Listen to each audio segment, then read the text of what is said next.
அடுத்த கேள்விக்கு போவோம். அடுத்த கேள்வி உங்களுக்கு 6வது கேள்வி. நான் 2வது கேள்வி 3வது கேள்வியும் செய்யலை. நான் அதை இப்போ எல்லாத்தையும் செஞ்சு ஒரு வீடியோவாக போடுவோம். நான் இது ஒரு சேம்பிளுக்காக செய்கிறேன். இந்த 2 கேள்வியோட நான் முடிக்கிறேன். சரியா? இப்போ 6வது கேள்விக்கு நான் ஸ்டார்ட்டில் தியரியே சொல்லிட்டு போகிறேன். அதில் என்ன சொல்லியிருக்கேன்னு சொன்னால், சர்வசமனான எண் எண்ணிக்கையான துரள்ளிகள் ஒப்பமான கிடைத்தளத்தில் வைக்கப்பட்டு இலேசான இலையினால் இணைக்கப்பட்டுள்ளன. சரிதானே? என்ன சொல்லிக்கண்டா இப்படித்தான் போட்டிக்கு அதில்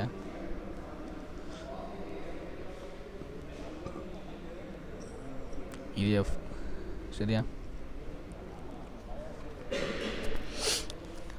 ஸோ இதில் என்ன சொல்லிக்கண்டா சர்வசமனான திணிவாம். ஸோ இது எம், இது எம், மொத்தம் எண் இருக்காம். சரியா?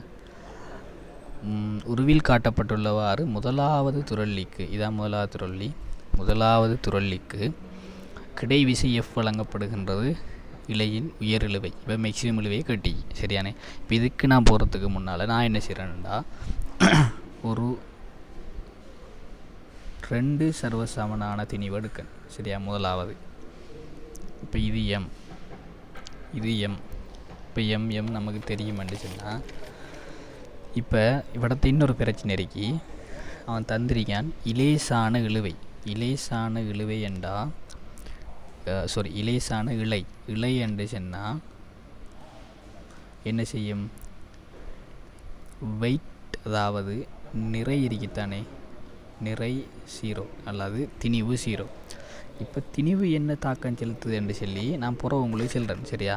இப்போ இலேசான இழுவை என்று தந்தது சரிதானே நான் சொல்கிறேன். சரியானே? அது நம்ம கணக்கெடுக்க மாட்டோம். ஒரு கேள்வி வாய்ச்சா கணக்கெடுக்க மாட்டோம். இப்படி ஆன்சர் எடுக்கிறோன்னு தான் யோசிப்போம். சரியா? ஆனால் நான் சொல்கிறேன், கட்டாயம் திணிவு இலை இலேசானன்னு தந்தால் தான் இந்த கேள்வியெல்லாம் செய்யலாம். இல்லாட்டி அதில் திணிவு தரணும். சரியா? அது நீங்கள் இன்னொரு கேள்வியும் நான் விளங்கப்படுத்தக்கூட நான் சொல்கிறேன் அதை பற்றி. சரிதானே? ஸோ இதில் என்ன நடக்கும்னு சொன்னால், இந்த விசை எஃப், அதாவது நம்ம ஒரு விசை எஃப்பை கொடுக்கமாண்டா, இந்த எம் திணிவு என்ன செய்யமாண்டா, இங்கே அழைக்கிற எல்லாத்தையும் இழுக்க பார்க்கும். அதனால் இப்படி டீ போடலாம். நம்ம இந்த இலை இந்த எம் இழுக்க பார்க்கும், அந்த திணிவு இந்த எம் இழுக்க பார்க்கும். ஏதோ எத்தனிக்கிற மாதிரி யோசிக்கலாம். டிடிஎன் நீங்கள் போட்டிங்கன்னு சொன்னால், நான் ஃபஸ்ட்டுக்கு வளமையாக செய்கிற மெத்தட்டை செய்கிறேன். சரிதானே? நான் ஸ்டார்ட்டுக்கு வளமையாக செய்கிற மெத்தட்டை செய்கிறேன். இது முதலாவது, இது 2வது. இந்த மெத்தட் எல்லாத்துக்கும் தெரிஞ்சிருக்குமென்னு நினைக்கிறேன். நான் ஸோ ஃபாஸ்ட்டாக செய்கிறேன். F is equal to MA. முதலாவதுக்கு இப்படி போட்டேன்னு சொன்னால், F minus T equal MA. இப்போ மொத்தமாகவே எல்லாம் ஒரு ஆர்முடுகளோடு தான் போகுது. சரிதானே? அடுத்தது 2வதுக்கு போடுறேன். இதுக்கு மட்டும் போடுறேன். சரியா? அதுக்கு மட்டும் போட்டேன்டா டி ஈக்குவல் எம்ஏ. சரியா? இந்த டி ஈக்குவல் எம்ஏயை இதில் கொண்டை சப்ஸ்டியூட் பண்ணேன்னு சொன்னால், எஃப் இஸ் ஈக்குவல் லாஸ்ட்டாக என்ன ஆன்சர் வருமாண்டா 2MA என்று வரும். ஸோ ஏங்கிறது F/2M. சரிதானே? இப்போ நான் எனக்கு ஏ கண்டேன்டா, எனக்கு இழுவையை கண்டத்தான் நான் ஏ கண்டேன். சரியா? இழுவையை காணணும். ஸோ இழுவை என்று சமனண்டா M இன்ட்டு ஏக்கு தானே சமன். ஸோ M இன்ட்டு ஏ F/2M. So MM விட்டுப்பட்டுச்சேன்டா F/2. சரியா? இதுதான் இழுவை. இப்போ சர்வசமனானது என்ன நடுவில் இருக்கிறது F/2 இருக்கும். இப்போ நான் சொல்கிறேன், இதில் ஷார்ட்கட் மெத்தட் இருக்கு. சரியா? அதுவும் சில ஆட்களுக்கு தெரிஞ்சிருக்கும். ஸோ ஷார்ட்கட் மெத்தட் 6 முடிவுகளுக்கான ஷார்ட்கட் மெத்தட் F/MA தான் போட போகிறோம். ஆனால் இந்த தொகுதி இருக்குத்தானே, இந்த தொகுதிக்கு மொத்தமாக போட போகிறோம். சரியா? மொத்தமாக இருக்கிற விளையுள் விசை இஞ்சல திசையில் எஃப்பாக தான் இருக்கும். காரணம் என்னென்று கேட்டிங்கண்டா, எஃப்பும் இருக்கி டீயும் இருக்கி 2 டீ இருக்கு. சரியா? ஆனால் மொத்தமாக வச்சு பார்த்தீங்கன்னு சொன்னால் இந்த டிரெக்ஷனில் F plus D minus D. So இது ரெண்டுமே எல்லாத்துக்கும் போய் கடைசியாக F தான் வரும். சரியா? அது வழங்குமென்னு நினைக்கிறேன். ஸோ மொத்த திணிவு இதெல்லாம் மொத்தமான F, மொத்த திணிவு 6 முடிவுகள் மட்டும். எல்லாத்துக்கும் முறையே 6 முடிவுகள் தானே. ஸோ 6 முடிவுகளை போடலாம். M 2M இருக்கும் into A. So A is equal F/2 2m. இது 6 மூடுகளுக்கு. இப்போ நீங்கள் என்ன பார்க்கணுமென்று சொன்னால் என்னத்துக்கு பார்க்கணுமென்று சொன்னால் ஷார்ட்கட் வந்து டி இழுவையை பார்க்கணும். சரியா? இப்போ சும்மா யோசிச்சு பாருங்கள். நீங்கள் இப்படி யோசிங்க.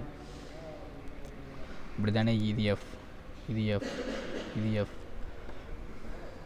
இப்போ முதல்ல நீங்கள் என்ன செய்யணுமெண்டா, சரியா, நீங்கள் முதல்ல என்ன செய்யணுமெண்டா 6 மூடு டீயை கண்டுபிடிக்கணுமெண்டா 6 மூடுகளை முதல் கண்டுபிடிக்கணும். சரியா? 6 மூடுகள் வந்து இந்த இந்த இந்த அடிப்படையில் நீங்கள் கண்டுபிடிக்கலாம், மனசில் கண்டுபிடிக்கலாம்.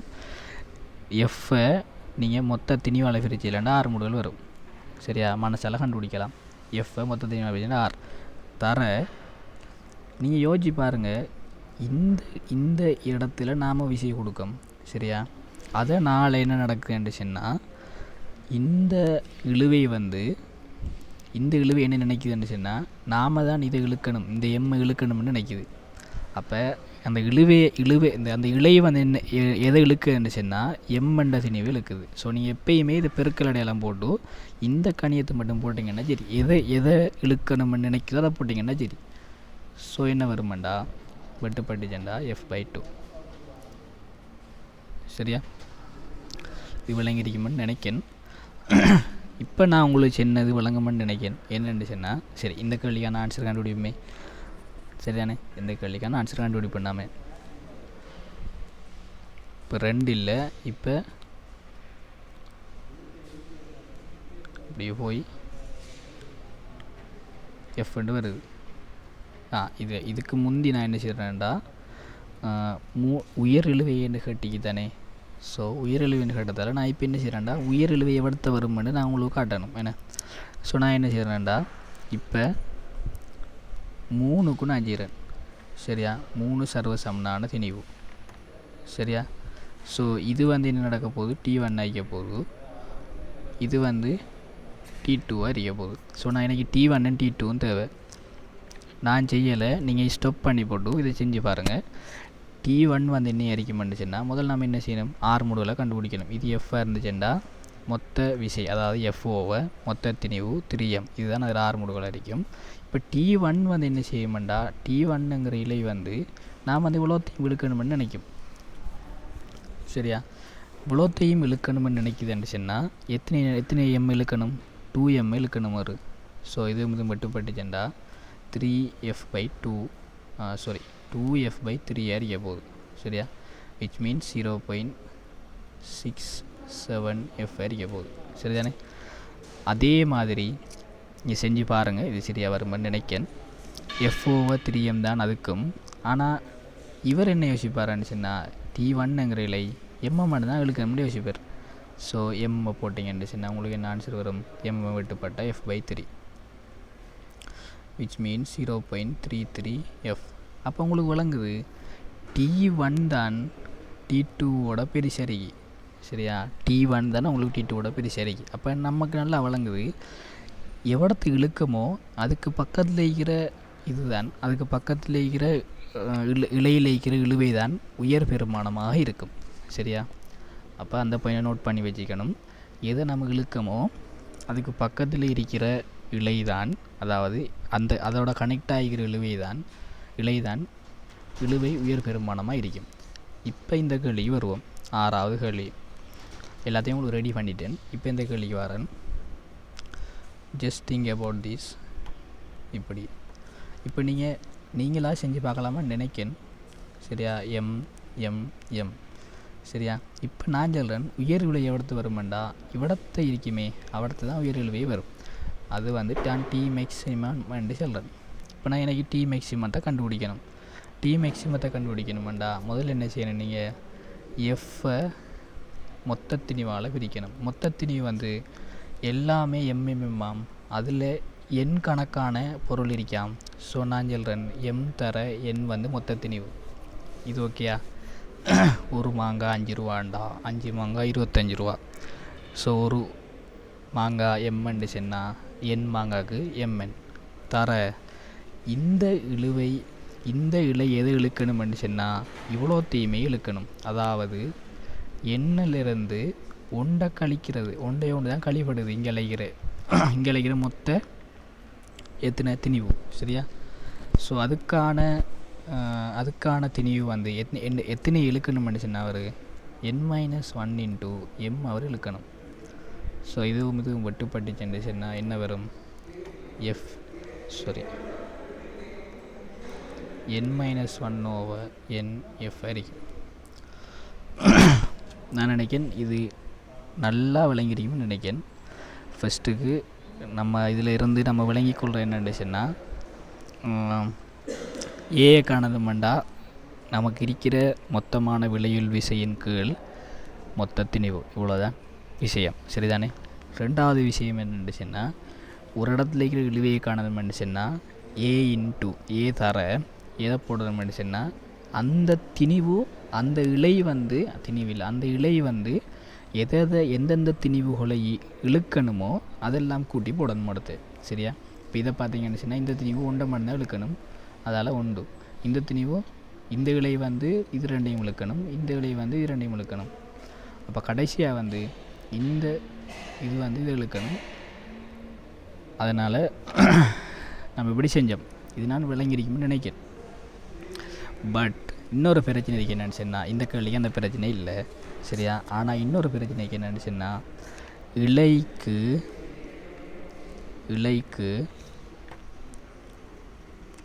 திணிவு இருந்தால்